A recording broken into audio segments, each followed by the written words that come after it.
जय श्रीराम. श्री समर्थ सद्गुरू ब्रह्मचैतन्य महाराज गोंदवलेकर यांची प्रवचने. 18 फेब्रुवारी. आजचा विषय नामाविषयी शुद्ध भाव आवश्यक. ईश्वर सर्वांचा उत्पन्न करता आहे, रक्षण करता आहे, तसेच संहार करताही आहे. परंतु तरी त्याला न्यायी आणि प्रेमी म्हणतातच, कारण तो निस्वार्थी आहे. म्हणजे प्रेम हे निस्वार्थातच असते. आपल्याला खरे म्हटले म्हणजे आपला स्वार्थच नडतो. आपला स्वार्थ प्रेमाच्या आड येतो. आपले विषय ईश्वर प्रेमात व्यत्यय आणतात. ज्या ज्या गोष्टी या प्रेमाच्या आड येतात त्यांचा त्याग नको का करायला? तेव्हा विषयांची आसक्ती, त्यांच्यावरचे प्रेम नाहीसे झाले पाहिजे. आपण ईश्वरांचे, संतांचे झाले पाहिजे.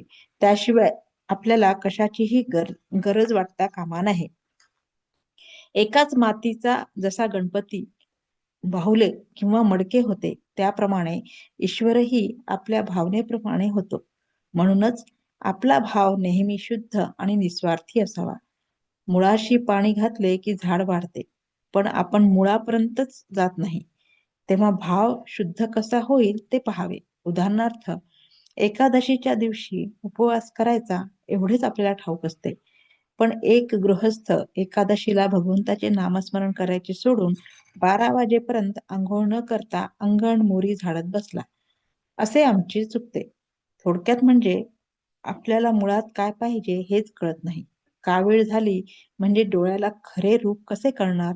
म्हणून ज्याचे डोळे साफ आहेत तो सांगेल त्याप्रमाणे वागावे. याकरिता गुरु गुरु आज्ञा प्रमाण मानून आपण वागत जावे. नाम श्रद्धेने आणि शुद्ध भावाने घ्यावे, म्हणजे मनात शंका येत नाहीत. या भगवंताच्या नामाची गोडी एकदा लागली म्हणजे भगवंत आपल्याला सोडत नाही. नामाशिवाय दुसरे सत्यच नाही, अशी दृढ भावना झाली पाहिजे. जितकी देहबुद्धी अधिक, तितके नाम अधिक घेतले पाहिजे. आज इतके दिवस आपण विषयाचे चिंतन केले, त्याने आपल्या हातात काय आले? नामासारखे सोपे साधन नाही. प्रापंचिक लोक असे म्हणतात की विषयाचा अनुभव तात्काळ येतो, पण भगवंताचा अनुभव हा अनुमानाचा आणि श्रद्धेचा आहे. हे त्यांचे म्हणणे मला पटते. प्रापंचिक लोक प्रपंच सोडित नाहीत, याचे मला नवल वाटत नाही.